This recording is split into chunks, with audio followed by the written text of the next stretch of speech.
इधर महाराष्ट्र से खबर है, जहां औरंगजेब की कब्र हटाने की मांग पर महाराष्ट्र के मुख्यमंत्री फडणवीस का बयान सामने आया।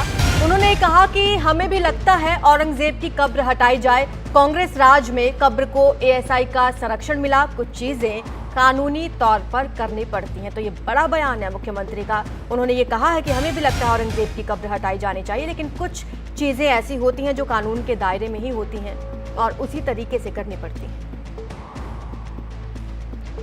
उन्होंने कहा हमें लगता है औरंगजेब की कब्र हटाई जाए। मुख्यमंत्री के ये बोल हैं। उन्होंने आगे ये कहा कि कांग्रेस राज में कब्र को एएसआई का संरक्षण मिला था, कुछ चीजें कानूनी तौर पर करनी पड़ती हैं। आपको बता दें कि औरंगजेब का ये मामला लगातार सुर्खियों में बना हुआ है, लगातार इस पर अलग अलग प्रतिक्रियाएं सामने आ रही थी। इधर समाजवादी पार्टी को उत्तर प्रदेश तक में घेरा गया था विधानसभा में।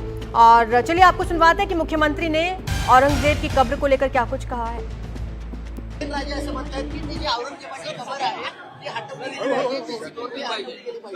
साहेब, आम्हालाही प्रत्येकाला असंच वाटतं, फक्त काही गोष्टी कायद्याने करावे लागतात, कारण ती संरक्षित आहे। जुन्या काँग्रेसच्या काळामध्ये एएसआयचं संरक्षण मिळालं आहे। हमारे सहयोगी अभिषेक अवस्थी हमारे साथ जुड़ रहे हैं। अभिषेक, औरंगजेब को लेकर अलग अलग तरीके के बयान सामने आ रहे हैं। अब तो मुख्यमंत्री ने भी कहा कि हम भी चाहते हैं उनकी कब्र हटाई जाए, लेकिन कुछ चीजें कानून के दायरे में ही होती हैं। तरीके से सत्र चालू हुआ है महाराष्ट्र विधानसभा का, तब से हम देख रहे हैं कि औरंगजेब का मुद्दा को लेकर जमकर राजनीति की जा रही है। और इस ऐसे में जब ये मांग उठ रही है और बीजेपी के विधायक कहे या फिर महायुति के विधायक कहे, लगातार मांग कर रहे हैं कि हमने औरंगाबाद का नाम बदलकर छत्रपति संभाजी महाराज कर दिया, अब समय आ गया है कि औरंगजेब की कब्र को भी हटाई जाए। तो ऐसे में जब मांग उठ रही है, तो जब मुख्यमंत्री से सवाल किया गया तो फडणवीस ने साफ कर दिया कि मेरी भी ये राय है और मैं भी ये चाहता हूँ कि इसे किया जाए, लेकिन कुछ चीजें कानूनी तौर पे की जाती है। और कहीं ना कहीं उन्होंने कांग्रेस पर भी हमला बोला है कि कांग्रेस के कार्यकाल में archaeological survey of India ASI के द्वारा उस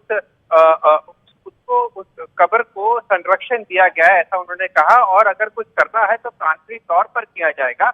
ऐसे में इसको लेकर के कहीं ना कहीं क्या निर्णय लेगी महाराष्ट्र की सरकार, वो देखना दिलचस्प होगा। किस तरीके से आगे लॉ एंड ऑर्डर के मद्देनजर और कानूनी दावपेच के चलते इसके ऊपर निर्णय लिया जाता है, वो देखना दिलचस्प होगा। लेकिन जो मांग लगातार उठ रही है और वही मुख्यमंत्री का ये बड़ा बयान कि वो भी वो चाहते हैं, तो कितनी जल्दी ये निर्णय लिया जाएगा और कानूनी दायरे के अंदर किया जाएगा, ये देखना बड़ा दिलचस्प होगा। बिल्कुल दिलचस्प होगा। शुक्रिया आपका अभिषेक इस तमाम जानकारी के लिए। तो यही बयान सामने आया है मुख्यमंत्री का और देखने वाली बात होगी कि आगे इस मामले में क्या अपडेट सामने आता है।